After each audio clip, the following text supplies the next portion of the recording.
Rabbi, thank you very much for joining me for our third session of the third Rabbi session. and the lowly dermatologist. So thank you for The lowly dermatologist. coming Okay. into our studio with us. Thank you for having me back. It's an honor and a pleasure, and I'm excited, hungry to learn more. And today we have so much to unpack. I don't really know how we'll do it, but we were going to do our utmost best.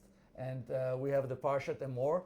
We have the Haftarah by a very special prophet, Ezekiel, who is prophesying from Babylon, from the Galut. Yeah.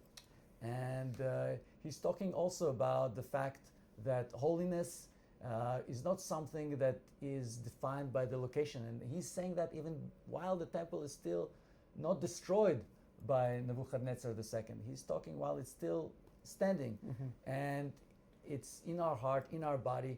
But in order for us to be In able... our shuls. In our shuls. But in order In for our us synagogues. to get it inside and to share that light with others, we must first listen and learn from the rabbi. So, please. From God. I actually, it just hit me a very nice idea that you're talking about. Rabbi Jonathan Sachs Zatzal always used to understand that the Torah is not... Zatzal is zichrono levacha, tzaddik levacha. In his loving memory. The Torah isn't relegated to a specific land per se. Obviously, Israel's our land. I'm talking about it's not relegated. It could live beyond the land. It could live in New York. It could live in Florida. It could live in Los Angeles. And after the Second Temple was destroyed, that was the rise of the synagogues, where Jews could gather and learn the Torah and pray to God. We didn't have the sacrifices anymore. We didn't have anything that we had beforehand. But the holiness, the Kedusha, so to say, is with us wherever we go. It's such an interesting thing. Sorry, it just hit me. No, that's the way it should so be. Parshas Emor. Whatever resonates. Tell me about Parshas Emor. I want you to tell me because you're the expert. I mean, we have Emor means to say, and the name of the parsha always begins with the first sentence, or sometimes the second, second word. Yeah. And in this case, it's Emor. God is talking to Moses. Well, yeah, God is telling Moshe Rabbeinu, Emor el kahanim, Emor v'amarta. Well, it starts with the Kedusha. I would say the Kohanim are the priests that did the service in the temple. They were the people that represented all the Jews in the avoda, in the service of the temple. And it starts out particularly with their high degree of holiness. Because of their status, because of their work, because of what they did on behalf of us, they had a higher degree of holiness in a manner that they can't become tameh. They can't become impure, for example, by touching dead bodies, right? Dead bodies are stripped of the spirituality of the soul has left them.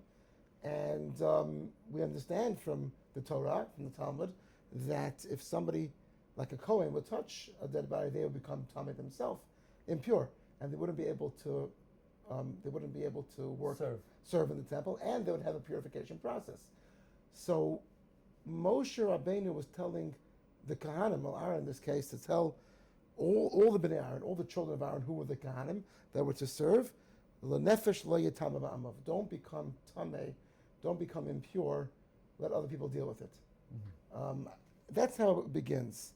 And then it goes on with the certain degrees of purification process and the idea of the holiness of a Kohen. It gets interesting at the end of the parasha. It deals with the holidays. Yes, and we're actually in a holiday of... It's counting. You start counting on the second night of Passover, all the way to Shavuos. How many days? 49 days. 49 days. Counting. You're counting what? You're counting up, you're counting down? Counting up. Counting up to what? To the giving of the Torah in Mount Sinai. The receiving of the... Receiving of the Torah, right. It's interesting. You're counting up. You're building. You're building yourselves up. The Jews left Egypt at a very low level of holiness, 49th level of Tumah. And they have 49 days, they erased that lowliness and they reached the pinnacle by which they could accept the Torah. So in what way were they being prepared? Through progress. Every day a Jew could learn Torah. Every day a human being could be better. It's like bricks. Did they know that it will be in 50 days they'll get? Yeah, that was said in the Torah. So Moses told them, be prepared because in 50 days you'll get... They knew that, and that was the mistake of the golden calf, but that's not for now. Okay. I'm excited to hear about that. But before we were talking about the parasha, before this humble and wonderful video. And you had some very interesting ideas about the Kohen Gadol. Could you repeat that, please? Well, I was reading that Rashi, Rabbi Shimon Yitzchaki, we spoke about him in the previous episode.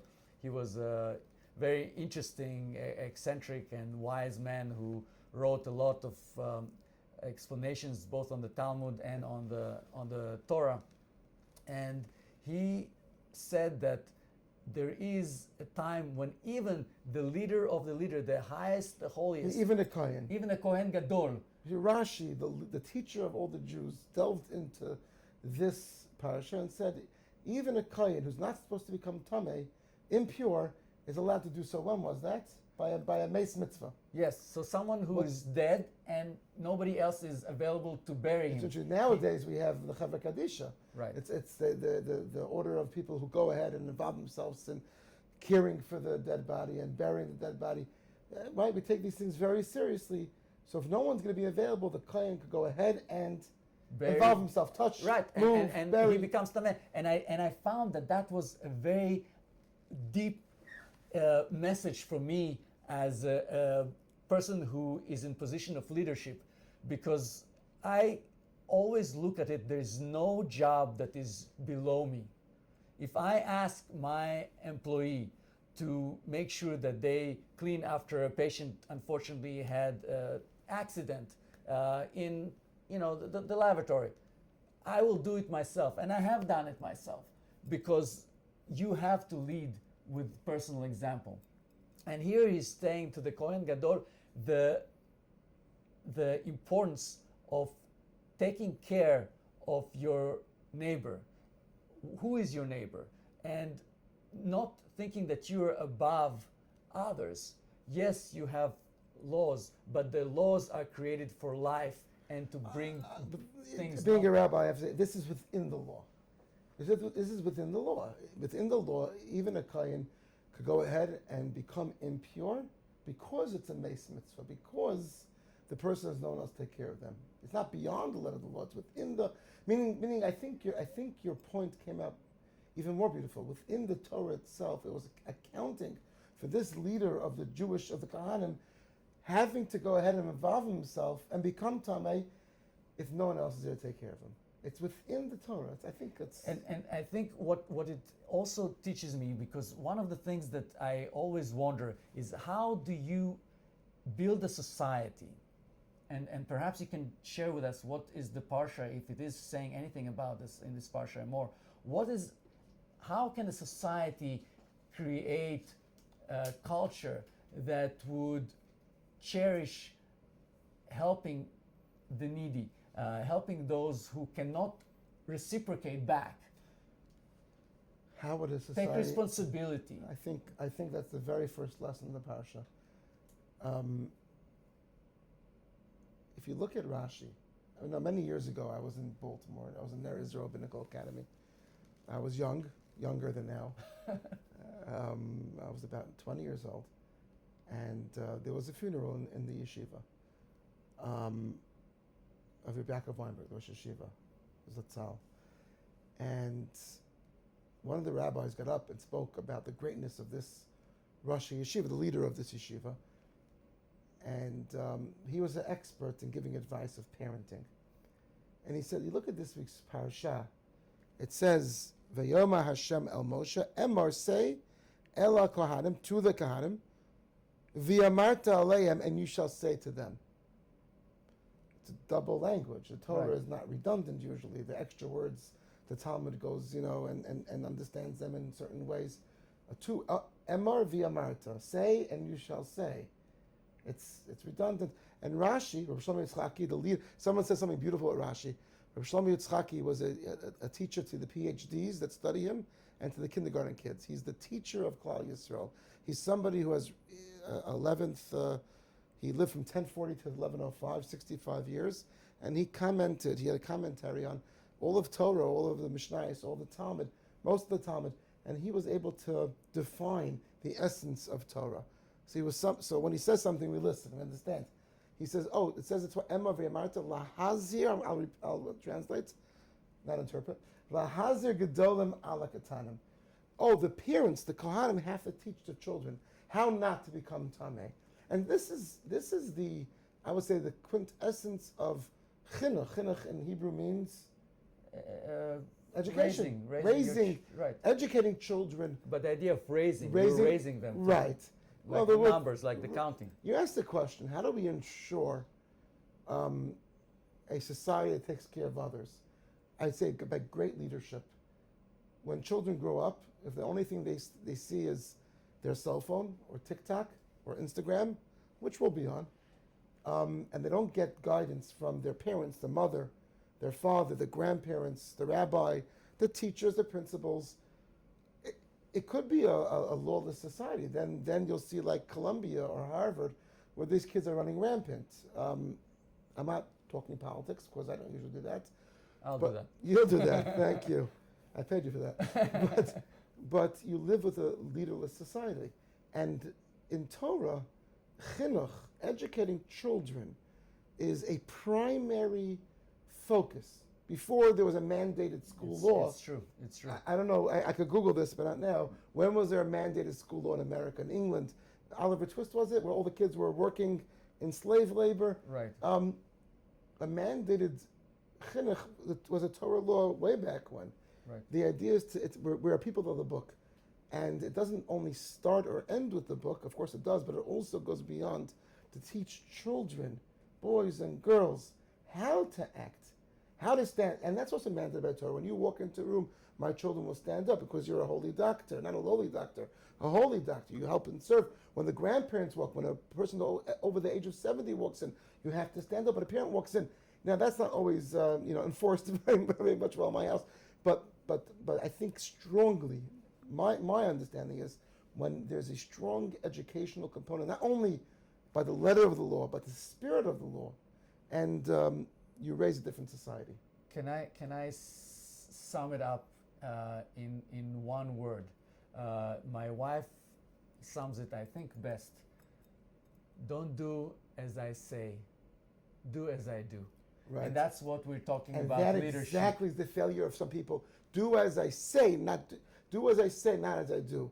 If you yourself, as the leader, as the person who it begins at the beginning and says you should not become defiled by touching a body, saying there are situations if nobody else will come to their aid, I will come to their aid. Right. And that is an example, because you say, oh, why can't you do that? We are only supposed to do that. No, I will do that if nobody is there to do that. And by that you are leading through example. And one of the messages that the rabbi was saying is, it says that there was a wonderful Christian priest in the, I think it was 1300s, and he said, he visited Egypt, where the Jews were teaching their kids, and he said, from England he was, I believe, and he said that one of the amazing things is the Jews would put their children to the book, to the letter, not in order to get any gain out of them, but actually just to make sure that they will learn the letter, while we are making sure that they are all working and doing some kind of a job, as opposed to teaching them how to read and how to write. And there is an interesting letter that was sent by this mother who was dying, even about her daughter. She was saying, I know we were not rich, but if you remember, our mother spent a lot of money on trying to educate us. Please, I am now sick and dying. Take my daughter and make sure that you will educate her. That's such an interesting thing. Because even girls, they will end up marrying. They don't have a profession. They need to be educated. Well, the girls historically, I'm talking about hundreds of years, they were educated in the home. The mother gave over, there was no school system, Right. I'm talking about hundreds of years ago. And the mother taught the daughter what Yiddishkeit, what Judaism was, how to daven, how to pray, how to keep kosher in the kitchen, how to... And they knew to write, to read, all that stuff. Depending on the area, but most of the time, yes. It's an interesting story my brother Yechiel told me once. It was such a beautiful story. I just remembering it. Is it okay if I... Yeah, it's good? Okay. So the story was, he was invited, this is the way he says it over. You like the story also. He was invited once to a house for Shabbat meal, a Shabbos meal. I think it was a Friday night meal. And it was in Jerusalem. You've been to Jerusalem? You guys got to go. It's amazing. Israel is beautiful. It's nice. Don't believe what you see on the news. It's actually some of It's the true, best. it's Some true. of the best food I've ever had was in Israel. Jerusalem is beautiful. So it was in a place called Meir Sharm. A lot of Hasidim lived there. It was one of the oldest neighbors that was built outside. One of the first neighbors to be built outside the old city. Meir Sharm is literally 100 gates, and he was invited to a meal. It wasn't a wealthy family, a poor family, and he said, yeshiva guys are very. They don't know when to not ask questions. So he says, "Okay, bring some friends along." And this Hasidic family was like a family friend of somebody, and he couldn't say no because my brother was asking, and you learn later not to ask. Yes. Anyways, he brings the 3, 4, 5 friends along, so it's a family of 12. Wow. The mother, the father, 10 kids, and my brother's 4 or 5 friends. And he sees that there's not enough food. Right. Yeah, you have the grape juice, you have the kiddush, you have challah, and the fish was not, and he saw they didn't prepare for all these 5 guys. So They didn't have money. Yeah. Listen, all the kids were chopping up their gefilte fish. Gefilte fish is an acquired taste, and sharing it with their brothers so that the guests, the yeshiva guys, the Americans, could have a full pieces of gefilte fish. Wow. And same thing with the chicken. Some of the kids instead of having a piece of chicken, had like a half piece of chicken. Fine. So it was a nice meal. My brother felt bad because he realized what happened. But what can you do? You're there. You eat. It's like eating. He wasn't full. But it was a nice meal, beautiful singing. A Shabbos meal is always a Shabbos meal. Beautiful singing. It was heartsig. It was warm. It was nice. And Divrei Torah, talking about the Parshat, fine. Friday night, ends. They bench. They said the after blessing. They go back to yeshiva. He feels really bad. By the way, the benching means, again, this is important. Birchat Talking about education, this is fostering an attitude of gratitude. And you see a lot of books about that, but it's not about only someone telling it to you, it's doing it. Very often you learn by acting. They tell you, oh, it's so hard for me to exercise and to lose the weight. Let me think how I'm going to do it. Don't think, just start. Start with something. Is that a hint? About myself. I'm starting. I love that attitude about gratitude. We could put that on a T-shirt. Could we trademark it? It's but the not point, mine, rabbis always are thinking. So listen to the end of the story. My brother felt bad, so he came back like Sunday, Monday. It was during the spring, so it was warm in Israel, and he bought them the most kosher ice cream bars you could find. There were probably younger kids in the family. With probably 4 or 5 kids, and he finds them because he knows who they are in the park and whatever it was, and he gives it to them, and then he watches them. Listen to what they do. There are 4 younger kids of the family. It's called the Schwartz family, and they call all their friends over, and they take these 4 bars, these 4 chocolate ice cream kosher bars, and they start splitting it up and giving it to all their friends. Wow. Where did they learn that from? From their parents at the Shabbos meal, Wow. and they ingrained it, and they imbued it, and they understood that's how you act. So your idea, Dr. Levit, It's not my idea. My your wife's. Your wife's idea, the idea of responsibility. I think Rabbi Sachs used to call it radical responsibility. He was talking about the worldview, but Yes. any human being in the world, and any Jew who learns Torah understands that you live not for yourself, we live for others. That's. Wow. Well, that explains it. But another message which I find that if you ever have any doubts about the laws, for me, I'm not expert at all, but if you ever find the law, one of the most beautiful things that I learned about the Torah is you live by the Torah, you don't die by the Torah. That's why for us, a jihad kind of thing with screaming, God is great while we kill ourselves. No, this is not the way of the Torah. You live by the Torah. As a matter of fact, suicide is not even allowed. Many during Auschwitz in the Holocaust wanted to commit suicide because life was miserable, tortures, it was inhumane. And yet, because of that law, they did not do that. Right, that source of that is in Parshas Noach, and it's true. It's a much longer and broader discussion. It's in Yerodei, Simon I Shimon. don't know that broad, but for me, I simplified it. Yeah, there is a prohibition to commit suicide because in the realm of Yiddishkeit, Judaism, it's a living Torah. It's not a dying Torah. It's something Right. how You live it's by taught it, how you to don't live. die by Right. it. Because if you die, then you cannot not a religion- do all the it's not a mitzvot. You cannot religion serve of God structure. if you're dead. Right. You're not serving by dying. It's interesting. You also mentioned before we started that the end of the parasha talks about the holidays. So we count 49 days. We were talking about the idea. We count up. We're building up towards the accepting of the Torah. But during Sfiras Omer, you would think it's a happy time. Now you see this nice geschmack of beard. Yes, I see. You're growing a beard. The reason is why. 33 days during the 49 days, right? 49 days are counting to the acceptance of the Torah. The holiday of Shavuos. It should have been a happy holiday the entire right, time. And it was, no? On the second night of Passover, they bring the carbon Omer, which is a barley offering. It was the beginning of counting. From the second day of Passover, we count 49 days to Shavuos. For those that don't know, Shavuos is not a very famous Jewish holiday in the secular world. I have a friend who's a lawyer. He said, Passover you can take off. He goes, Shavuos, his boss said, I don't believe that's a real holiday. It's a real holiday. The day we accepted the Torah. The God came on our Sinai and gave through Moshe and gave us the Torah. Now, so what is Simchat Torah? If we already received the Torah on Shavuot? You ask all the hard questions. What's Simchat Torah? The happiness of the Torah. I'll tell you something very interesting. Okay. I'll tell you something interesting. Because I always get confused. I'll tell you something interesting. I have to remember it though. And I'm sure editing will help very much. I'll tell you something interesting. How does God say the Yom Tov, the holiday of Pesach, Passover in the Torah? What is he called? Korban Pesach? No. We call it what? We call it what? Passover? No. We call it Pesach. Passover. Pesach, yes. We call it Passover. And God calls it Chag HaMatzot. Chag HaMatzot, that's right. So what's the real name? Well, the real name, holiday, please stand up. So I heard such a beautiful idea. He said, we call it, the Jews, the nation of Israel who was rescued by God and we escaped from Egypt, we call it as an attitude for gratitude, you said? Yes. We call it as we saw it. God skipped over by the plague of the firstborn. Right. He skipped over the Jewish houses. We were protected. God, you passed over the houses. You protected us. Chag HaPesach. It's the holiday that you did for us. And God looks at the nation of the Jews and said, what did you do by Pesach? You were slaves for 210 years.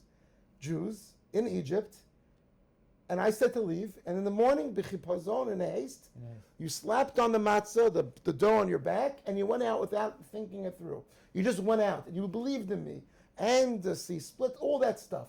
So God looks at the Jews lovingly and said, you did for me, you did the matzah, you ran out, you made the matzah, you ran out with the matzah. So he it's a loving relationship. He's skipping, he didn't think it was a big deal. Right. For us, it was a big deal. Simchat Torah. What's the difference? If we got the Torah on Shavuot, what is how come what is Simchat Torah really? Simchat Torah is a holiday that we created. It's not in the Torah. It's Shmini Atzeres. So we created it. So why didn't we do it on Shavuot? So this answer you could put in. I have to give an answer. Okay. I know the answer. You know the answer. I'm trying to remember it. See, even great rabbis forget things once in a while. I confuse you, sorry. No, sorry. I have it. It's going to come to my mind. We'll do it later on. So, we were about the fact that we're building during Shavuot to the time when we're receiving the Torah from Sinai on the 50th day of the counting. Like 49 days we count, on the 50th day it's Shavuot, right? Right. So... Oh, it's very simple. On Shavuos we got the tablets for the first time. We celebrate the Ten Commandments. The Ten Commandments, Haseres HaDibros, and we thank God for it. But what happened? He broke them. He broke them. When did he go up? For 40 days to get forgiveness. When did he go down? 40 days later. When did he go up again?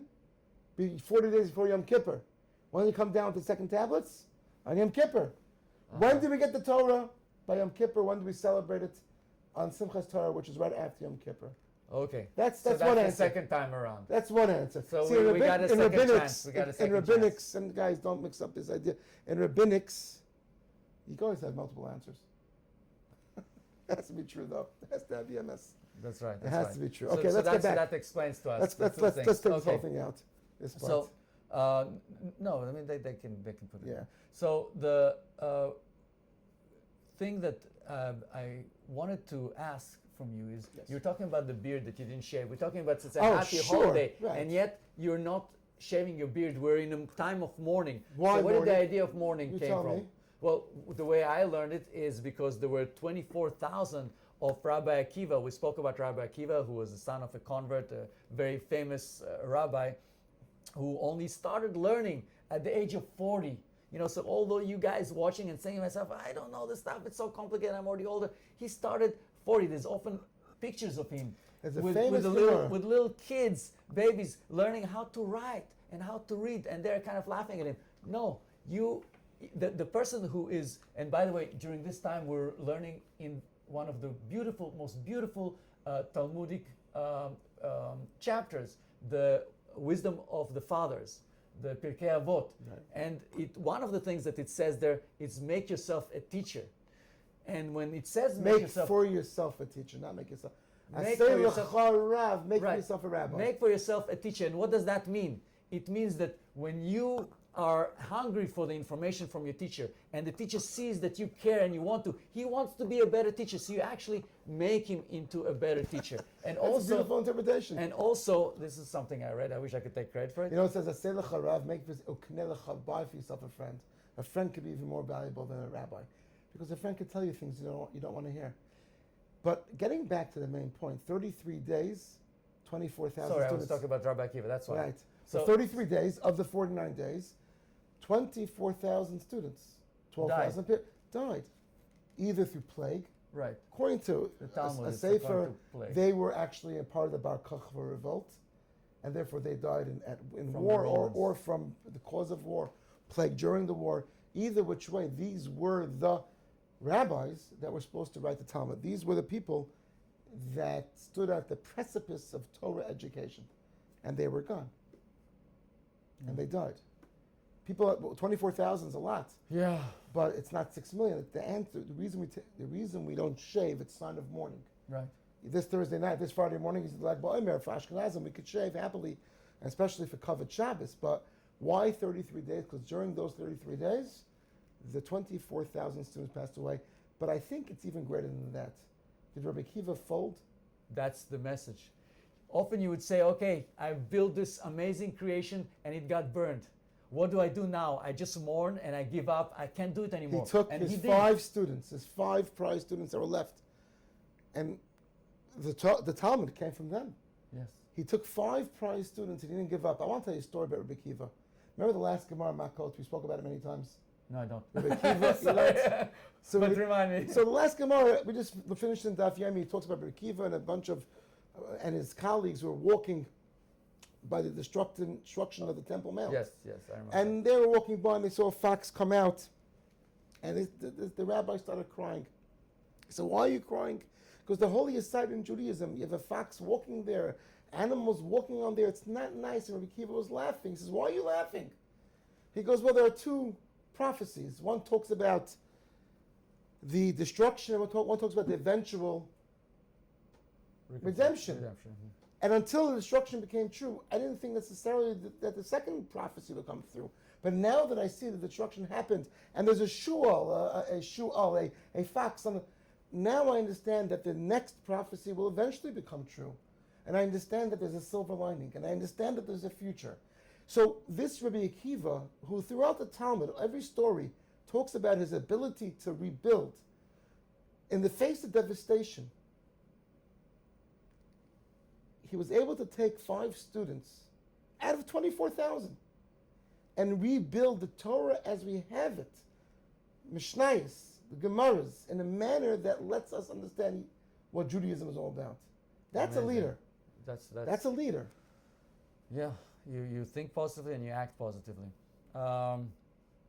Wanted to come to a very interesting point about the society, because one of the things that I want to preserve, protect, and uphold is the amazing pillars on which our forefathers created this beautiful God-given nation of the United States. And the pillars were based on Judeo-Christian values.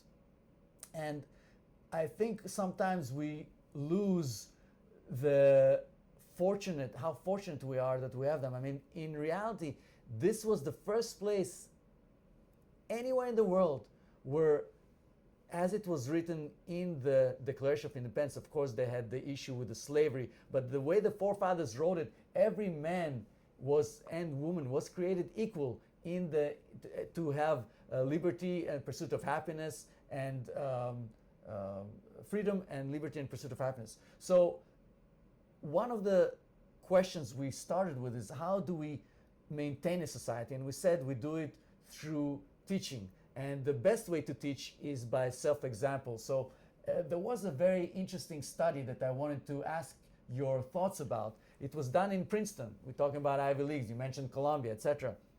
And they decided, two psychology professors decided to do an experiment. They asked people who are in the seminary The Good Samaritan. Yes, test. the Good Okay. Samaritan experiment. Exactly. They asked of the people who are in the seminary to give a lecture. Half of them were asked to give about the Good Samaritan. The other were talking about jobs in the clergy, and they were supposed to give the talk. And on the way, while they were giving the talk, imagine about the Good Samaritan. The Good Samaritan story is when one of the scholars, if I may just share with them the story and those who don't know about the story. Is that okay? Okay. So the Good Samaritan story is taken from Luke, from the New Testament, where it's telling about this gentleman who came to another rabbinical student, Jesus, and asked him about how do you gain the chance to be in the next world, to gain. And he said, well, you have to follow the laws of the Bible. The most important one is you gotta love God with all your soul, with all your heart, and you gotta care for your neighbor as you would want to care for yourself. He says, well, who is your neighbor? And that's a very important question. Who is our neighbor? Who do we care for? And he said, well, let me tell you a story. And he tells him a story about a person who was a Levite, a person who was a Kohen, and they're passing by this guy who was attacked by bandits, and they pass over, they don't help him. And then a Samaritan, who was not a Jew, passes by him and sees him and helps him, lifts him up, and pays for his recovery, gives him clothes, puts him on his donkey. And that's basically, he says, this is the person next to you is your neighbor. And so they're giving the talk about that. And on the way, there's an actor, and the actor is folded over. They don't know he's an actor. This is in Princeton. In Princeton. Now Okay. we're back to Princeton. Thank you. And so there's an actor is folded over, and they're just passing over him. They don't stop as a good Samaritan But would the to ask. psychologist put them on purpose to see Yes, if they would stop. on And the way to give a speech about the Good about Samaritan. being good. Ah. And only less than 2/3 of them stopped by when they had a lot of time to go. They're like, It's there's interesting. no rush. Can I interrupt? One second. You go ahead. One Finish. second. I'll just finish the Go ahead. explanation. And when they were told that they are late, that they have to go on time, 90% of them skipped over that person, didn't even notice him, didn't even care to help him, didn't even stop. Only 10% stopped by to help him. And so the question is, how do we teach, even if those people who come to the religion because they want to do good, they want to become teachers, leaders, who are going to share with us the laws of the Bible, and yet they themselves are not following their own preaching. How can we then build a society that is better? Well, if you would have come to my Pirkei Avos speech last Shabbos, Making me feel very guilty, all right. this Shabbos, I spoke about a similar concept. That's my job, I'm sorry. I'm supposed to make you feel guilty. The Jewish guilt, right? I'm from an Italian family, so I get it. I hear You get it.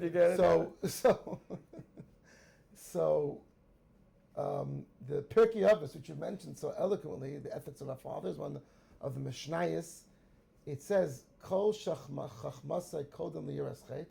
If a person's intellectuality Yes. comes before his awe of God, which means his morals, his ethics, if his intellectuality is first primary in his mind, even his wisdom won't succeed.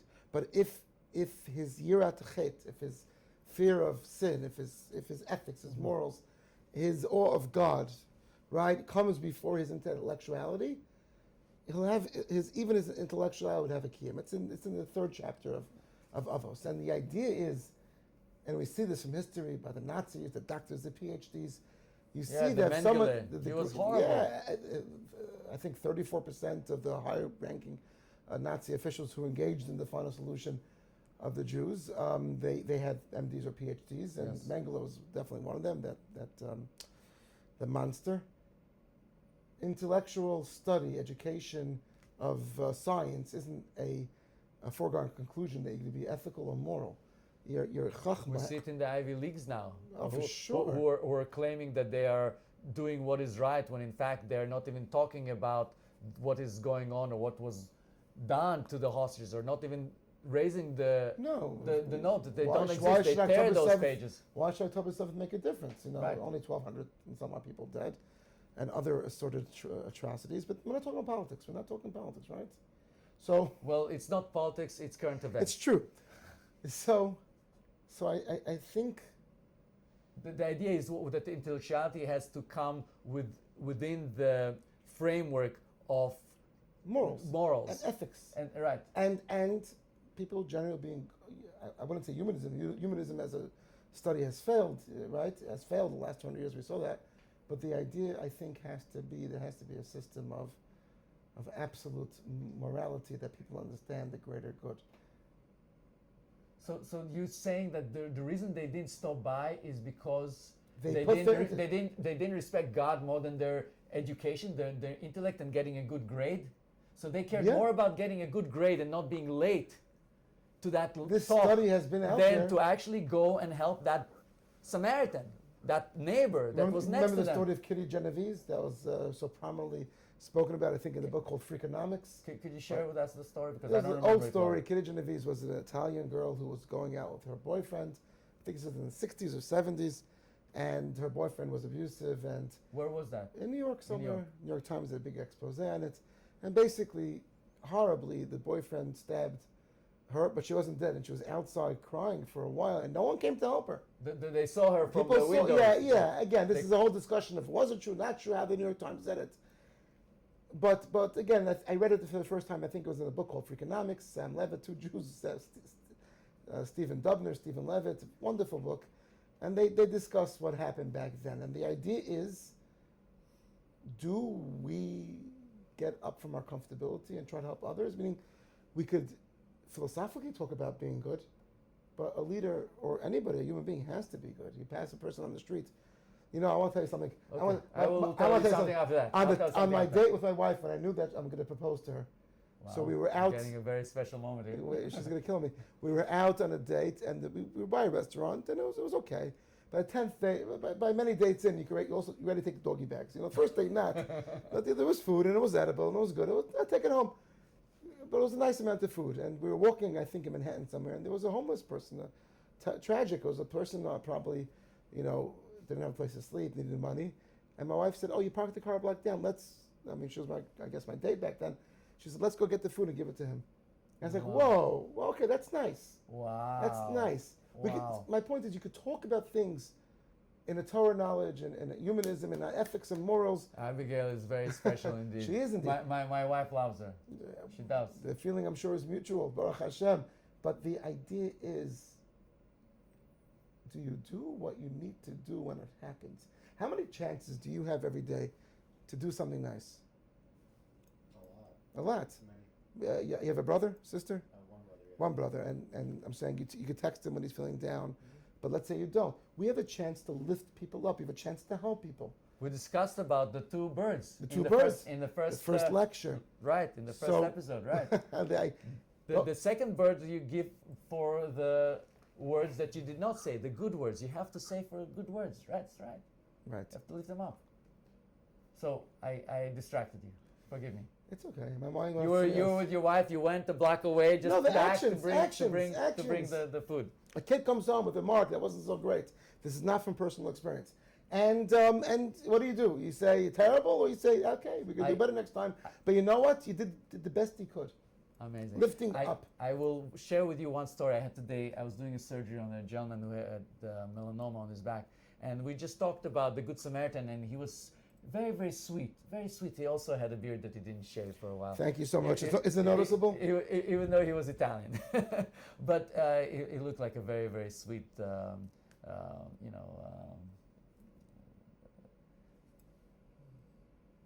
person. No, he is a sweet person, but he looked like Santa Claus, very, very sweet Santa Claus kind of guy. So anyway, he says... John Lennon. John Lennon. Stalin. No. Rasputin. No, so definitely not. So he told me a story that he's in a store buying something, and this lady comes to him and is like, do you remember me? You don't remember, but I wanted to say thank you very much to you. He was working in the clerk's office of court, in the court as a clerk, and he gave advice to her how she can get her son out because in bail, and nobody wanted to help her. And he was the guy who just gave advice. He forgot about it because he was just doing that. And it says, and you know what? There was this Pakistani guy. He parks cars. That's the only thing he does. And I have hard time, so I park my car over there. And nobody pays attention. They ignore him. And I see him one time sitting and studying for the to pass the citizenship. And I came over to him. Do you need some help? And he's like, yes, if you can. And I sat with him and I helped him. And then his father, when he came in from Pakistan, he visited, he said, Father, you have to meet this guy. And he came over and he said to him, this is the guy who helped me prepare for the test, and I was able to pass because he was helping me. So just being nice and kind, and he didn't do it for any reward, is something that we have to learn. And one of them, as you mentioned so beautifully, is respecting our elders. Because we now don't need our parents as much for information, our grandparents as much. Yeah, they can tell some stories, bedtime, we need them then. But we can take everything through the internet, ChatGPT, Perplexity, whichever system you use. We are losing the most important contact with the true wisdom. And that's wisdom of life, which no social media, no phone can give us. It may give us a quick reward, but it will not give us derech eretz. That's actually beautiful. I heard from somebody, I think it was Rabbi Beryl Wine, who said that it seems that people only have pictures in their homes now of themselves and their children, but not their parents or grandparents. In my home, we have pictures of my grandfather, great-grandfather, great-grandmother, and it shows where you come from and life experience. But I think your point is actually very beautiful, because if we're talking about Rabbi Akiva's students who died, the Gemara says the reason that they were punished maybe is, the reason that they, because lo nagu kavod zeh lezeh. And it's black and white, then the respect wasn't as much as it should have been. And they were on a very high level, and therefore whatever happened, but the idea was that was the main focus. Rabbi Akiva's dictum afterwards was, what's a klal gadol, what's a great rule of the Torah? V'yahavta, we discussed it last week. V'yahavta l'reacha kamaycha, zeh klal gadol b'Torah. Right? So this is the great rule. It's not the only rule. Love your neighbor as yourself. Which we discussed last week. Love your neighbor as you love yourself. And we said last week, it's not something that you could do always in the best possible manner, but as best as you can, keep your eyes open, keep your heart open. Again, you don't have to be a fool. You don't have to let people take advantage of you. But be there as much as you can for others in a manner that lifts them up. Good Samaritan. I'm not sure, Luke, that whole story, I have to research it, but the point is that lesson. I checked that. You checked it out, yes. Okay. I'm not a student of the New Testament. So I'm not either. That's why I had to read more about it. Right. But the reason I remembered it, Rabbi, is because you told me that your children stand up when they see someone that they respect. And it starts with that. You act yourself into feeling. There's a wonderful psychology book that says, if you're down, how do you get yourself up? You have to start smiling, and then it releases all those hormones. Right. When you talk on the phone, I teach my front desk, imagine you have a mirror in front of yourself and you're talking, yes, what do you want? No, how can I help you? You smile, and the moment you smile, you get the positive energy. So the fact that they're standing out of respect, that's the first requirement before you can move on to the next level. Before you can move, you have to get up. And you have to act yourself into this respect. It definitely creates a more respectful society. In school, in Israel, we had to stand up every time the teacher came. Yeah. And it helped because you understood, you're respecting. There is a level over there. And here in school, they continue talking while he's giving it, whatever he's teaching. Maybe he's not teaching so well. Right. Okay, there's another way of making sure that he teaches better. And where does that come from? That comes from their parents and how they teach them of how to act. Interesting. Okay, Dr. Levit. 1 second. Last message is go for it. Is why are we then stopping the plague stopped, but why are we celebrating? on Lag BaOmer? Oh, that's a I deep wanted question. And I want to know why the fire bonds, why the bows and arrows. So it's just interesting. Many people say it's not because the students stopped dying. Yes, it was great that the plague stopped. Lag BaOmer is the Yom HaZikaron of the Rashbi, Shimon Bar Yochai, which means he passed away on that day. That's his Yortzeit, as it's saying. So it's amazing. The person who is believed to have written the Kabbalah, Zohar, the book of the Zohar, dies, and we're celebrating. How are we celebrating when it's some dies? Usually you're mourning, you're putting a candle in his memory. Do you have any easy questions tonight? Well, this is bothering me. No, I'm kidding. The idea is, again, I'm not a Kabbalist, but I think a lot of the idea is that he brought down to this world the fire of the seekers of the Torah, the Kabbalah, as you put it. Kabbalah isn't magic, it's not black magic, as has so espoused an anti-Semitic lore on the internet, as someone has shown me. Kabbalah is just the deeper philosophical underpinnings, the deeper Torah underpinnings of the written law, of the Talmud, of the oral law. The idea of, I guess, Kabbalah is the secrets of everything behind the Torah. It's not conspiratorial, it's pastoral. It's spirituality. It's not black magic, right? All these things. And that's like a light. That's like a fire. And so what and happened that on fire the 33rd? was brought. He taught all those students that Kabbalah, that fire, that spark, that he taught them on the day, I guess, that he died. He gave it over to his students. And therefore, even though he died and death is sad and death is tragic, but he established something that was a fire and kept the spark going throughout the generations. So we're celebrating his life. It reminds me of Shalom Aleichem. How so? Which one, the writer or the song? No, the writer. Shalom Aleichem. Fine. When he died, he made sure that his grandchildren and great-grandchildren will remember that on the day that he dies, he doesn't want them to mourn. He wants them to read his stories and to laugh and to celebrate. And that's a whole separate discussion about Shalom Aleichem. I know his history. Interesting fellow, great writer. Right. But at the end of the day, that's for another That's episode. for another episode. You're asking them many questions. Why bonfires? Why many things happen on Is that because the bonfires were used as a message to pass when they were victorious, when they were winning wars? It could be. That was a fire. It could be. Victories that happened. It could be. This is a very interesting thing. That's what they taught me in Israel. That you use the bows and arrows. Because when they used to hide from the Romans when they were learning Torah, and the Roman soldiers came, so they said no Torah learning, on the pain of death, on the pain of jail. So they came, and the kids were not learning Torah in a class; they're playing bows and arrows like Roman conquerors. That's why we shoot bows and arrows. This holiday is not in the Torah like BaOmer. Right. It's a rabbinic. It comes down from generation to generation, and it's come into its own. It's a day that's come.